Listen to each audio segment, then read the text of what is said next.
I am the darkness within you all. I will get you. Cheat not, tell no man lies.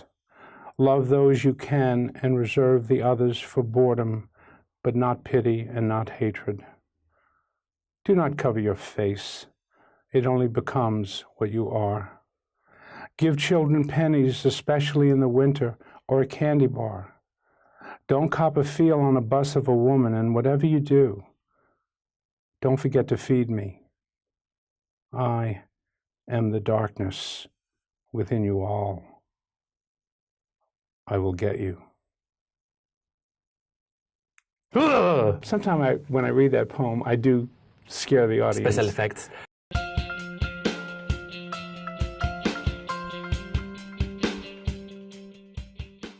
Let's start from the beginning. What is the relevance in your life of the Purple Cow poem? Oh, wow. I think that's when I decided to be a writer. One day I was sitting on the floor of the living room, and there was a blue book. It's called My Tree House. It was a series of 12 books, and the first one was just nursery rhymes. And in it was a picture of a purple cow and a poem. I never saw a purple cow. I never hoped to see one, but I can tell you anyhow, I'd rather see than be one. And, you know, the South was a place of prejudice, especially with African Americans. Where was this? Where were you in New Orleans. In New Orleans. And how old were you? I was 4 years old. Okay. I just learned to read. I read early. My father was very liberal. He was a Marxist, very socially liberal, and so I understood prejudice. And when I read that poem, somewhere in me, I knew it was about the other. You know, I never saw a purple cow, and I never hoped to see one, but I can tell you anyhow, I'd rather see than be one. So in other words, I don't mind seeing a minority, but I don't want to be one. Okay, that was the idea. But the rhyme was interesting, because in the last line, there was an internal rhyme. C and B. Now, I understood the difference. To be is to be, I didn't know the word existential, but I knew to be is to be living, have existence. But to see means you are stepping back and you're observing. So I never saw a purple cow, and I never hoped to see one, but I can tell you anyhow, I'd rather see than be one. That's what got me, was that rhyme and the idea all in one thing. And I had a feeling when I read it, and I thought, not I want to write poetry or I want to write, but I thought I want to do to other people what that poem did to me. I want to make people have an emotional and intellectual experience, hopefully all at one time. You are a poet, a playwright, a teacher, an actor, and also you are the editor of the literary magazine On the Bus. You have written more than 10 books of poetry, and most recently you have published The Naked Eye, New and Selected Poems, Poems So Far, So Good, So Far to Go, All the Sad Angels, and in 2017, White Road to the Edge of the World. So what is left out there for you to explore?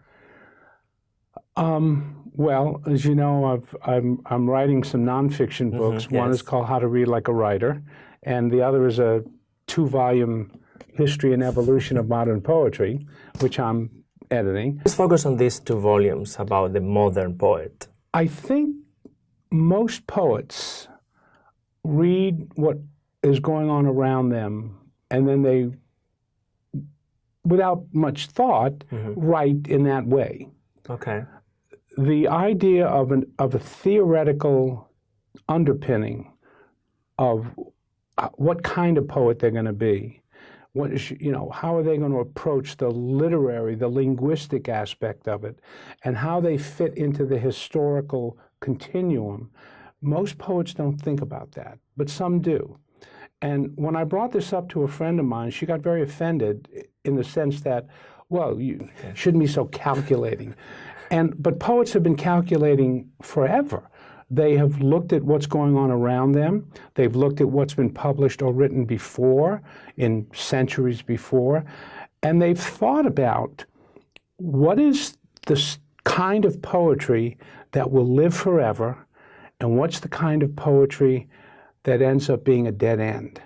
And there have been a lot of poetry written over the centuries that we don't read anymore. Why don't we read them anymore? Well, because they were dead ends in their theory, in the linguistics, subject matter, their approach, their diction. And there are poets that we continue to read, like Dante and Catullus or Ovid. For some reason, they still speak to us. And so my book, Etherized Upon a Table, which is the first line of T.S. Eliot's poem, Prufrock. Let us go then you and I, when the evening is spread out against the sky. That was written in 1919. What are you expecting? Let us go then you and I, when the evening is spread out against the sky. I'll lay a blanket for you to see, and we will all dance merrily. You're expecting the rhyme. But the third line is not, let us go then you and I when the evening is spread out against the sky. You're also expecting a description of the evening being spread out against the sky in a very romantic, poetic way. And what does T.S. Eliot do? Like a patient etherized upon a table. That is such a shocking image that I think I titled that two-volume work like it would be like the trumpet call of modern poetry. A modern poet does two things, while most poets only do one. They either write in the tradition that they are part of, and in the style and vernacular and diction of the past, or they sweep it all away and they say, we are new, we are modern, and we're going to write this way. Okay. Well, the real modern poet, from my examination of modern poets throughout history, did both at the same time. They didn't sweep away the past. They included it, and still they went forward.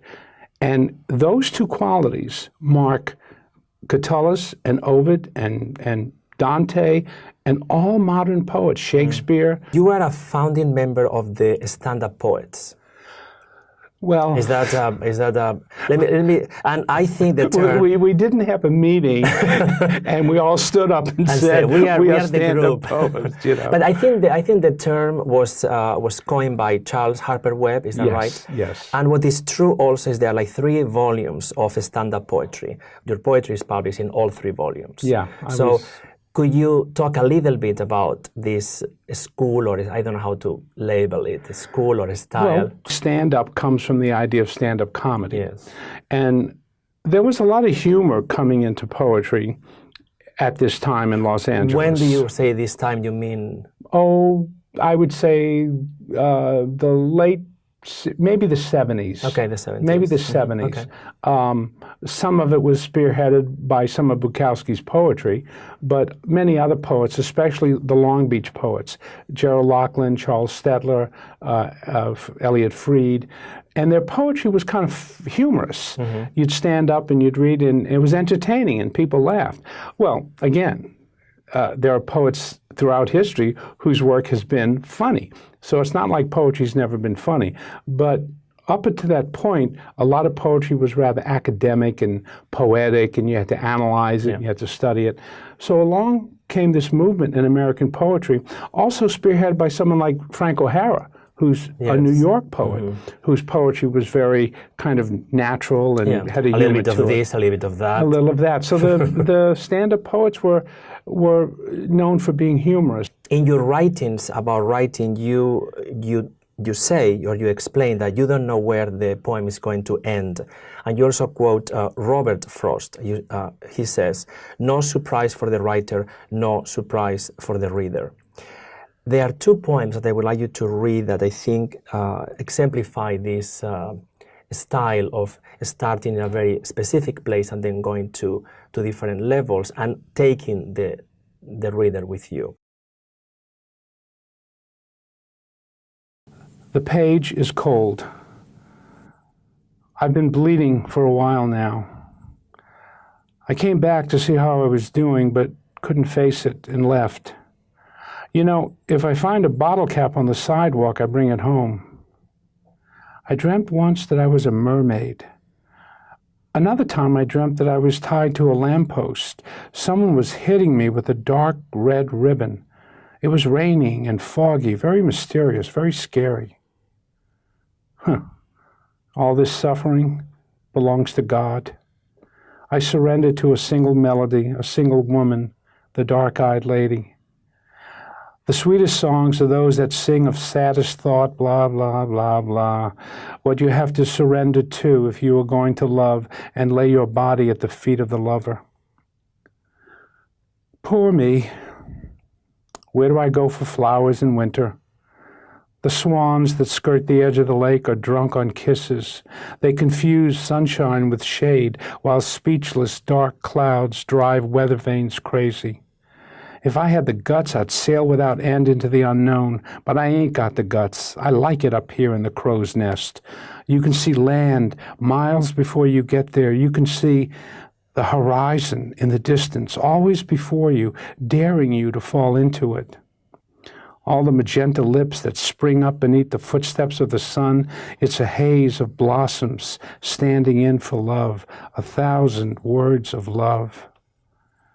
She was in the audience and didn't say a word, afraid I'd gobble her up.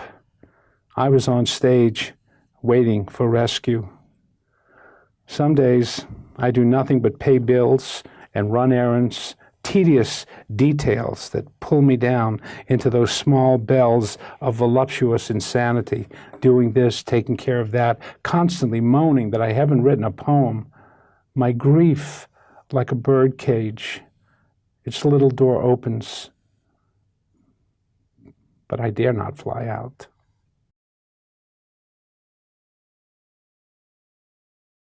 In the garden, I saw a plastic water bottle. Then I saw a window, then a wall, and a heart. I carried the wound in my hand, said, "Who wants a drink of my wound?" There was a line stretched around the block. Everyone wanted water, more water, but my wound was enough to quench their thirst. I selected these two poems, the one from the previous one you read and this one, because I think both of them exemplify something that you do in your poems, which is this element of starting with a very basic plane and then surprising the reader. And surprising myself. But I think some poets, when they do the jumping or the leaping from one plane to another plane, they lose the reader. The poem becomes too cryptic or too intellectual, or just the leap is too difficult to follow. And there is something. Well, I know there is something which is the language. I think your poems, you follow the leap because the language is very powerful. So you trust the language, and then the language takes the reader to the next level. I think a poem is a mechanical object. It's a mechanical device. So I think the art is not just in writing ideas and feelings and images. It's assembling everything in such a way that when you get to the end, the whole thing works. Mm-hmm. You are well known for your writing classes. Do you know more or less the number of writers that have been in your classes? Do you have a number? A couple, 2,000-3,000. My God! Like this semester, I have a young woman from Ukraine, and she came over here to study with me. I mean, you know, got to be crazy to do that. But so I've had people come from a lot of places. And you have developed a method writing. In college, you had a double major, history and English, and you were attracted also to the theater department. I think your graduate work was in theater, mm-hmm. and you are also an actor. So the way I see it, and the way probably you also saw it, is, well, if there is a method acting, why not to create a method writing? When did the idea of method writing consolidate? I was an athlete when I was young. I was a city champion swimmer. Mm-hmm. I played football. I boxed, poem is like boxing, you know. I've always been fascinated with how you learn to do a motor coordination kind of a thing, like sports. And I used to notice how my teachers would teach me. And there's a methodology to that. I would notice that basically they would start with footwork. Then they would move up the body, then maybe how you hold the racket or the bat, then how you deal with your shoulders, then there's the eye on the ball, that kind of thing, then there's the actual swing. So when I studied acting, Stanislavski's approach to starting from the inner truth and working outer, but then in his second book, taking the outer, the physicalization of the character, and having it inform the inner. To me, it was the same as what I'd learned doing sports. It was the same idea. So there was a methodology. So you have the sport, then you have the acting, and then you apply that to and writing. And then I thought, well, as writing, well, I didn't think of teaching at first. I did it to myself. When my fourth book was published, and I felt that my work was getting more perfect and more perfect and more perfect. And I saw that I was losing that inner truth, and I was becoming perfect. I thought, well, I'm going to have to stop writing poetry. And I'm just going to write in a journal every day in which what I'm practicing is speaking from my voice and my honesty and not trying to write poems. And gradually through that, I began to see that's the process for anyone, whether they're beginning to write or they're reaching that proverbial writer's block or something. Here's where you can begin to build in a better way your technique. I was asked to teach at Beyond Baroque, and then from there at UCLA. So once you start teaching, you have to kind of codify your ideas, whatever they are. And what I would do, and I started teaching around when I was, I don't know, 28, something like that, I thought, well, how can I write some of these ideas that are coming to me and put them in a little, piece of paper or something. And I would make, because I'm a bookmaker, I would make these little Xerox booklets. Toward the end of my 30s, I thought, I think it's time to publish it. Now, as that was happening, I was teaching, and I would get more ideas. I would see things that I would say that maybe people didn't get. So the book evolved, and Method Writing is now in its 11th edition. So the first edition, which started, I guess, came out in my 40s, the first edition was 130 pages. The 11th edition is now 220 pages. So it's almost doubled in size. See? For 25 years, you were the editor of the literary magazine On the Bus. A lot of the projects that I end up getting involved, my dad once said, if you can't climb over a fence, throw your hat over it, and then you have to climb over it. So that's what happened with On the Bus? Yeah, I kind of was sitting on my front steps one day with my wife, and I don't know, I was just thinking, and I said, what might be fun? Putting together a little magazine of people's writings, and she said, oh no, you've got enough on your plate. I said, honey, it's just going to be just a little thing. Just a little thing. It'll be a little thing. So the first issue of On the Bus is kind of a little thing. And 23 issues later, it's a big, thick book. We've published poets from all over not just the United States, but in translation from South America, Eastern Europe, France, Italy, Russia, Japan. So we've got poets from everywhere, and it has grown. We have interviews and essays and book reviews, book reviews, the whole thing. Just this last issue, which I called my final issue, I decided, I'd done enough. It was 25 years. I'm exhausted with that, and the last issue, issue 21 and 22, says on the cover "Final Issue," but it's not the final issue. Baz Press, Bambi here and Baz here, are going to take over the editorship, and the next issue will be coming out before the end of the year, and they're in charge. I just sit up in the penthouse and smoke cigars. I always like to ask this question to our poets. What has changed in the poetry world in Los Angeles? I think the biggest change has been more poets, and I'm so glad that there's so many Latino poets, African American poets, Asian poets.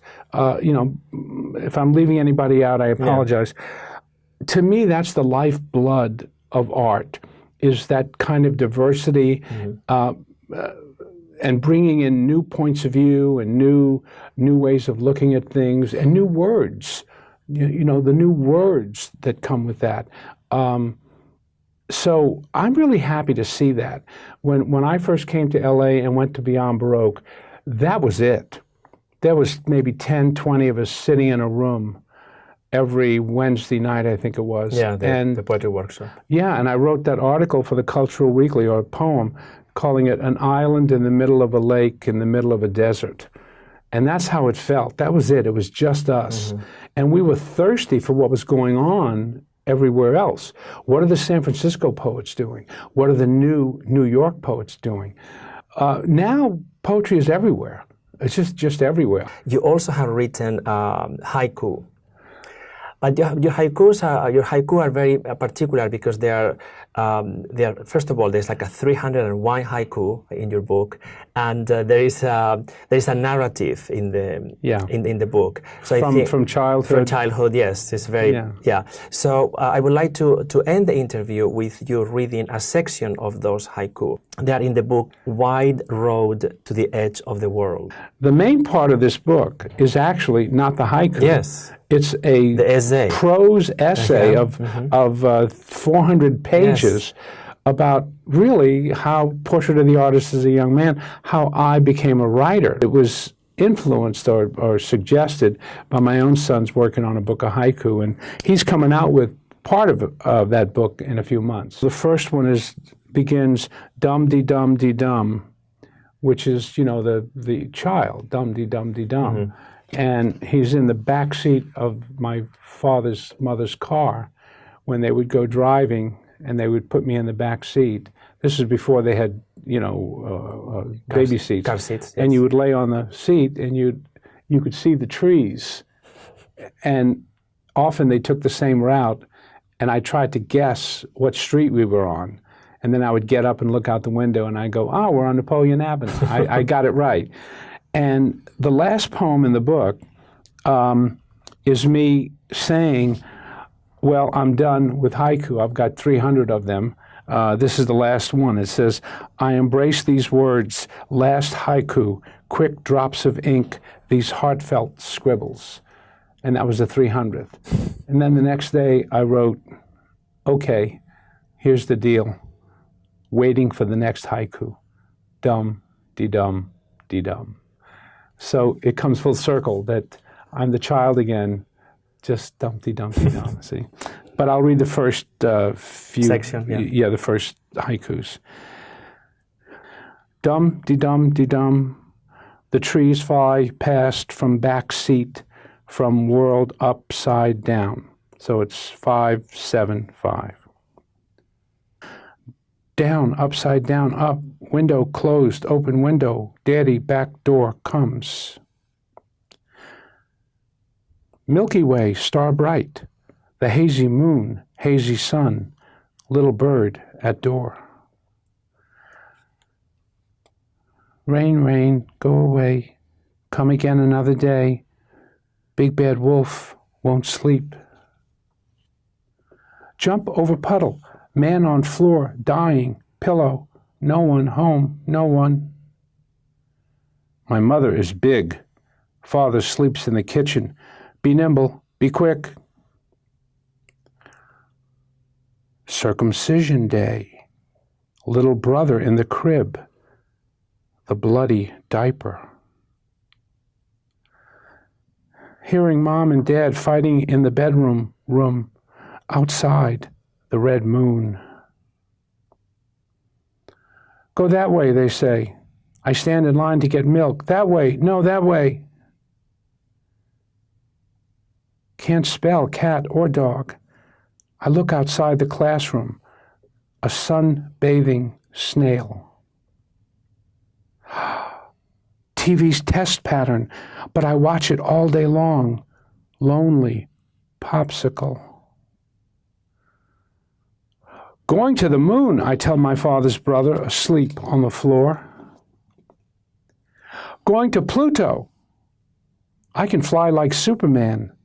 See my hands go up.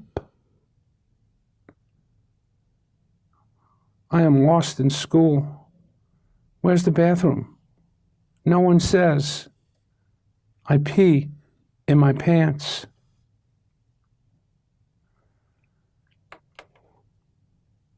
A B, C, a B, C, a B, C, a B, C, a B, C, a B. The billboard said Ritz, the first word I learned to spell. Everything's ritzy. Watching the asphalt, I'm run over by a car. I'm 5. Moonstruck.